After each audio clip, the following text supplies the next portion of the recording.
Olá, amigos e amigas, tudo bem? Nós vamos gravar agora a aula deste sábado, dia 14 de novembro de 2020, aula que acontece normalmente às 14h30 no Centro Espírita do Calvário ao Céu, e nós estamos estudando o livro segundo, Mundo Espírita ou dos Espíritos. No livro segundo estamos no capítulo 9, Intervenção dos Espíritos no Mundo Corpóreo, e dentro do capítulo 9, no item 6, Anjos da Guarda, Espíritos Protetores, Familiares ou Simpáticos. Se você entrou no grupo agora, porque toda semana a gente está incluindo pessoas novas no grupo, nós costumamos gravar 3 vídeos de aproximadamente 10 minutos para a aula do sábado, e o mesmo acontece com relação à aula da quinta-feira. Então na quinta-feira nós mandamos uma aula e no sábado nós enviamos outra aula. Se você não tem, é bom adquirir o Livro dos Espíritos que nós estamos estudando. Nós usamos a tradução do Herculano Pires, José Herculano Pires, mas você pode usar qualquer tradução, só vai ter algumas pequenas diferenças. Se você não puder adquiri-lo, lá no Centro Espírita do Calvário ao Céu, com a Priscila, das 13 às 17 horas, você pode chegar lá e falar: estou estudando o Livro dos Espíritos e quero ganhar um. Nós temos alguns para doação, justamente para quem chega na casa, tanto o Evangelho quanto o Livro dos Espíritos. Óbvio, é um papel, aquele tipo de papel jornal, né? Ele é mais simples, mas dá para estudar da mesma maneira. Então vamos à questão 496. A questão 496 é a seguinte: o espírito que abandona o seu protegido não mais lhe fazendo bem, pode fazer-lhe mal? Não pode, porque se já é um espírito bom, que já está na hierarquia de espírito protetor, ele não vai ficar magoado, puxa, ele não ouviu meus conselhos, agora ele vai ver só, eu vou prejudicá-lo. Não é característica de espírito protetor, de espírito bom. Ele às vezes não tem como ajudar, porque o espírito não lhe dá ouvidos, o espírito encarnado, né, eu digo, nós não damos ouvidos, e aí então ele não consegue ajudar, mas ele não vai prejudicar, isso com certeza não fará. A questão 497. O espírito protetor pode deixar o seu protegido à mercê de um espírito que lhe fizesse ou quisesse mal? Na verdade, nós já estamos explicando isso há algum tempo, é tudo uma questão de sintonia. Nós estamos à mercê de todos os espíritos inferiores, dos espíritos medianos, brincalhões e dos espíritos superiores.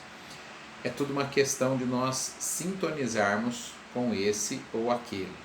Então os espíritos protetores o tempo todo estão oferecendo boas vibrações, boas sugestões, amparo, alguma forma de nos ajudar. Os espíritos menos felizes também estão o tempo todo oferecendo cascas de banana pelo caminho aí para que a gente escorregue. Se nós sintonizarmos com esse ou com aquele, receberemos então os benefícios ou malefícios correspondentes. Já usei numa aula anterior, não sei se na última ou na penúltima, né, a ideia de sintonia de canais de televisão, de rádio. Então, se você tem uma orquestra sinfônica, filarmônica tocando em um canal de TV, músicas belíssimas, a gente pode colocar lá e se deliciar com aquelas apresentações. Por outro lado, num outro canal está passando luta de UFC ou qualquer outro filme menos recomendável aí. Nós também podemos colocar lá, sintonizarmos com aquele tipo de pensamento, de ideia, de imagem. É simples assim, não é? Se eu estou com um pensamento voltado para o estudo, eu vou atrair espíritos similares que vão me auxiliar nesses estudos. Se eu estou com um pensamento voltado para a ajuda ao próximo, né, de alguma maneira achar formas de ajudar o meu semelhante, os espíritos bons vão também ali se aproximar para tentar ajudar. Se por outro lado o que eu quero é prejudicar outra pessoa, eu também vou encontrar espíritos que vão me ajudar, entre aspas, nessa tarefa. Quando a gente vê os povos antigos, politeístas, que eles faziam sacrifícios, né, para os deuses, que eles então entendiam ser deuses, pedindo para vencer a guerra, para prejudicar o inimigo, nada mais é do que pedir para espíritos malfazejos ajudá-los nessa tarefa. Depois, quando em encarnações posteriores estávamos ligados à Igreja Católica, fazíamos algo semelhante em relação aos santos, né? Pedíamos para o santo nos ajudar nisso, ou até pedir alguma coisa menos nobre para que o santo ajudasse a fazer também. Claro que os bons espíritos não fariam isso, mas algum espírito poderia se ocupar de atender esse nosso pedido. Hoje não é diferente, são espíritos que querem o nosso bem e o nosso mal, e nós vamos determinar qual canal nós vamos colocar, em qual sintonia nós estaremos. Agora é a questão 498. Quando o espírito protetor deixa o seu protegido se extraviar na vida, é por impotência para enfrentar os espíritos maléficos? Não, claro que não. O bem sempre tem mais poder do que o mal. Eu posso atestar isso em relação às reuniões mediúnicas e aos atendimentos mais graves que nós tivemos oportunidade de fazer. Eu particularmente não tenho competência alguma para lidar com espíritos bastante inteligentes, bastante articulados, que conhecem mecanismos muito sofisticados de interferência no pensamento humano. Mas, quando nós estamos numa casa espírita séria, com uma equipe espiritual séria, então nós estamos protegidos por essa equipe e por isso conseguimos, de alguma maneira, suplantar aqueles espíritos malfazejos. Então, a questão é que os espíritos benfeitores sempre têm amparo de esferas superiores e podem sim ajudar, mas o que acontece é que os espíritos inferiores não respeitam o nosso livre-arbítrio. Os espíritos superiores respeitam o nosso livre-arbítrio. E aí é que está o fato de às vezes nós ficarmos à mercê, né, nesse sentido dos inferiores, porque eles ficam o tempo todo ali. Já os superiores sugerem e esperam que a gente faça a nossa escolha. Então, não é senão a fraqueza, o desleixo ou o orgulho do homem que dão força aos maus espíritos.